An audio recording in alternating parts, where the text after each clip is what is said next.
আসসালামু আলাইকুম সুপ্রিয় দর্শক শ্রোতা, কেমন আছেন সবাই? আশা করছি আল্লাহর রহমতে সবাই ভালো আছেন। আমিও আলহামদুলিল্লাহ সবার দোয়াতে আল্লাহর রহমতে খুবই ভালো আছি। আজকে আপনাদের রান্না করে দেখাবো নতুন আরেকটি রেসিপি, বেগুনের রেসিপি। তো চলুন তাহলে রেসিপিটি শুরু করা যাক। প্রথমে চুলায় একটা প্যান বসিয়ে দিয়েছি, তাতে দিয়ে দিচ্ছি 2 কাপ পানি। এখন পানিতে দিয়ে দেব স্বাদ মতো লবণ,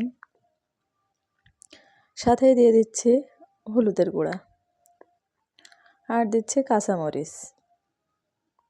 তো এখন আমি এই সবগুলো ঢেকে দিব যতক্ষণ না পর্যন্ত পানিতে বলক চলে আসছে, ততক্ষণ এটা আমি ঢেকে রাখবো। তো এভাবে রাখতে রাখতে দেখেন যে পানিতে বলক চলে এসছে। খুব বেশি ওঠারও দরকার নেই। এ পর্যায়ে যদি বেগুনটা ঢেলে দিই তাহলে কোনো সমস্যা না, আপনারা চাইলে পুরোটা বলক উঠে গেলেও দিতে পারেন। তো এখন আমি বেগুনটা দিয়ে দিচ্ছি। আমি এখানে 2টা বড় সাইজের বেগুন কেটে নিয়েছিলাম। এখন বেগুনটা আমি সবগুলো এখানে নামিয়ে দিচ্ছি। তো আমার বেগুনটা নামানো হয়ে গেছে। এখন আমি এটা নাড়াচাড়া করব, নাড়াচাড়া করে ঢেকে দিব। আর ততক্ষণ পর্যন্ত ঢেকে রাখবো যতক্ষণ পর্যন্ত বেগুনটা ফুলফিলভাবে সিদ্ধ না হয়ে আসছে। তো এটা আমি ঢেকে দিলাম।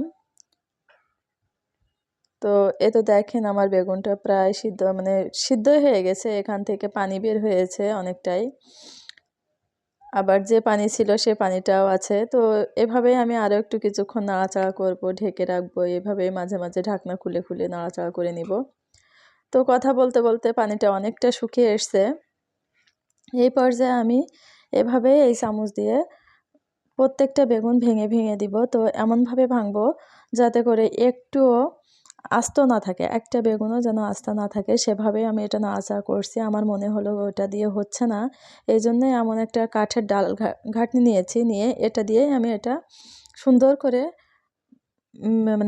ঘুটে নেব যাতে করে প্রত্যেকটা বেগুন সুন্দরভাবে ম্যাশ হয়ে যায়। তো আমার হয়ে গেছে। এখন আমি এটা তেলের উপর দেবো। তার জন্য নিয়েছি 2টা পেঁয়াজ কুচি, একটার অর্ধেক রসুন কুচি, আর নিয়েছি 8টা কুমড়া বড়ি। আপনারা চাইলে কুমড়া বড়িটা স্কিপ করতে পারেন, অথবা শুধু কুমড়া বড়ি দিয়েও এটা তেলের উপরে দিতে পারেন। তো 2টা একসাথেই দিলাম, যে কোনো একটা দিলেও হবে। তো প্রথমে কড়াইতে তেল দিয়ে দিচ্ছি। তেলটা একটু গরম হয়ে আসলে আমি এখানে দিয়ে দিচ্ছি সেই পেঁয়াজ আর রসুন কুচি, সম্পূর্ণটা এখানে নামিয়ে দিচ্ছি। নামিয়ে এটা যখন নাড়াচাড়া হয়ে যাচ্ছে, নাড়াচাড়া করে এটা প্রায় ভাজা ভাজা হয়ে আসবে, বাদামি কালারও হয়ে আসবে, তখন এখানে আমি দিব বড়ি। তো নাড়তে নাড়তে দেখেন পেঁয়াজের কালারটা অনেকটা চেঞ্জ হয়ে এসছে। আর এটা আমি আবারও কিছুক্ষণ নাড়াচাড়া করে নিচ্ছি। নাড়াচাড়া করতে করতে যখন পুরাটাই বাদামি কালার হয়ে আসবে, এখানে তখন আমি দিয়ে দিব সেই কুমড়া বড়ি। তো নাড়তে নাড়তে দেখেন আমার পেঁয়াজ রসুনের কালারটা বাদামি কালার এসেছে। এখন আমি দিয়ে দিচ্ছি সেই কুমড়া বড়িটা। কুমড়া বড়িটা আমি শিলপাটায় দিয়ে সুন্দর করে পিষে নিয়েছি। একেবারেই পিষে নেয়নি, কিছুটা আস্তে আস্তে আছে। এই পর্যায়ে আমি নেড়ে নিচ্ছি। নাড়তে নাড়তে এখন যখন 2টাই সুন্দরভাবে ভাজা হয়ে যাবে, দেখেন 2টাই কিন্তু ভাজা হয়ে গেছে সুন্দরভাবে। তো বাদামি কালার হয়ে এসছে। ঠিক এই পর্যায়ে আমি এখানে দিয়ে দিব সেই উঠিয়ে রাখা বেগুনটা। তো আমি এই বেগুনটা নামিয়ে দিচ্ছি, দিয়ে এটা এখন খুব সুন্দরভাবে নাড়াচাড়া করে নিচ্ছি। তো যারা আমার চ্যানেলে নতুন, প্লিজ আমার চ্যানেলটা সাবস্ক্রাইব করে রাখবেন। ভিডিওটি ভালো লাগলে লাইক কমেন্ট শেয়ার করবেন। তো দেখেন যে এটা আমি নেড়ে নিচ্ছি কিভাবে। তো এটা নাড়তে নাড়তে সবগুলো মিশে গিয়েছে।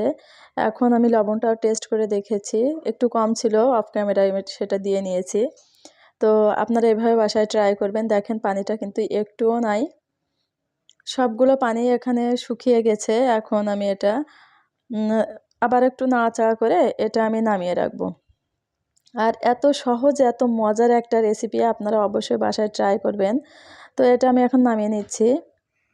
দেখেন আমার নামানো হয়ে গেছে, কিন্তু এটা আসলে এত সাধারণ মনে হলেও আসলে এটা অনেক অসাধারণ একটা খাবার। এ দিয়েই 1 প্লেট ভাত অনায়াসে খাওয়া হয়ে যাবে। তো আমার ভিডিওটি আজ এই পর্যন্ত শেষ করছি। আপনারা সবাই ভালো থাকবেন। আল্লাহ হাফেজ।